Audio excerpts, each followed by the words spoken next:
ជំរាបសួរក៏ដូចជាសួស្តីពុកម៉ែបងប្អូនទាំងអស់គ្នាបាទស្វាគមន៍មកកាន់ page របស់ខ្ញុំទៀតហើយបាទហើយថ្ងៃនេះដែរគឺខ្ញុំចង់បង្ហាញពុកម៉ែបងប្អូនទាំងអស់គ្នានៅទិដ្ឋភាពពេលព្រឹកនៅទីក្រុងប្រាកបងប្អូនបាទចង់ដឹងថាតើទីក្រុងប្រាកនាពេលព្រឹកហ្នឹងមានស្ថានភាពបែបណាតោះយើងទៅមើលវីដេអូទាំងអស់គ្នាបាទអូខេឥឡូវហ្នឹងគឺពេលប្រហែលជាម៉ោង7ទៅជិតម៉ោង8បងប្អូនចឹងនៅទីក្រុងប្រាកគឺមានលក្ខណៈស្ងាត់បងប្អូនបើយើងចង់មកលេងនៅទីក្រុងប្រាកអាចមកលេងពេលព្រឹកបានចឹងទៅពេលព្រឹកចឹងអត់សូវមានភ្ញៀវទេបងប្អូនអត់សូវមានភ្ញៀវទេសចរអញ្ចឹងទៅយើងអាចថត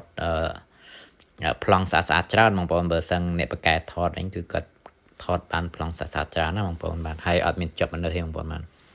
ហើយទិដ្ឋភាពនឹងផងដែរគឺដោយសារតែឥឡូវហ្នឹងគឺដល់រដូវ winter បងប្អូនរដូវរងាអញ្ចឹងទៅបានទិដ្ឋភាពនៅហ្នឹងគឺ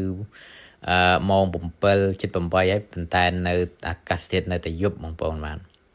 ហើយនៅតាមផ្លូវហ្នឹងគឺគេនៅតែបំភ្លឺភ្លើងអញ្ចឹងបងប្អូនបាទហើយប្រហែលជាម៉ោង8ម៉ោង8កន្លះហើយហ្នឹងបានភ្លើងហ្នឹងវាបិទណាបងប្អូនបាទ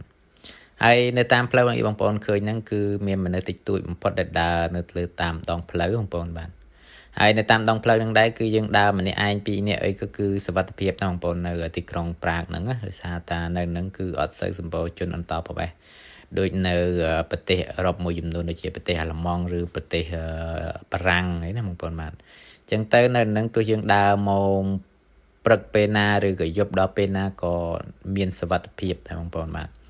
មានន័យថាមួយឆ្នាំហ្នឹងវាមានករណីមួយអញ្ចឹងណាពេលខ្លះមួយឆ្នាំខ្លះគឺអត់មានករណីអីកាត់ឡើងហ្មងបងប្អូនបាទអញ្ចឹងទៅបានថានៅទីក្រុងប្រាកហ្នឹងគឺជាប្រទេសមួយដែលជាប់top 10ដែរបងប្អូនថាលំដាប់ទី10ដែរណាដែលស្ថិតនៅក្នុងប្រទេសដែលមានសុវត្ថិភាពជាងគេនៅលើពិភពលោកណាបងប្អូនបាទអូខេយើងឃើញថានៅតាមដងផ្លូវគឺទេសភាពស្អាតមួយបែប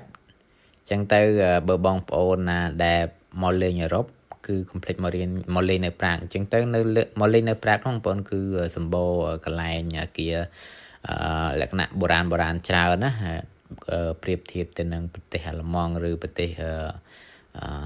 បារាំងអីចឹងណាបងប្អូនវានៅហ្នឹងគឺជារួមភ្ញៀវទេសចរឥឡូវបុកមកលេងច្រើននៅប្រទេសឆេកបន្ទាប់ពីបារាំងអ៊ីតាលីភាគច្រើនតំបន់អាស៊ីយើងគឺចូលចិត្តទៅតំបន់ហ្នឹងប៉ុន្តែឥឡូវហ្នឹងគឺពួកអឺរ៉ុបហ្នឹងគ្នាឯងឬក៏ដូចជាអាមេរិកហ្នឹងគឺគាត់ចូលចិត្តមកលេងនៅប្រទេសឆេកបងប្អូនដោយសារតែនៅហ្នឹងគឺយើងឃើញថាការរៀបចំក៏ដូចជាសណ្ដាប់ធ្នាប់ក៏ហើយសុវត្ថិភាពគឺវាល្អអញ្ចឹងទៅបានជនជាតិអឺរ៉ុបមួយចំនួនចូលចិត្តមកលេងនៅទីក្រុងប្រាកហើយប្រទេសមួយចំនួនដូចជាអូស្ត្រាលីអាមេរិកកាណាដាអីចូលចិត្តមកលេងនៅទីក្រុងប្រាកហើយពួកគាត់មកលេងនឹងមានអារម្មណ៍គាត់ថា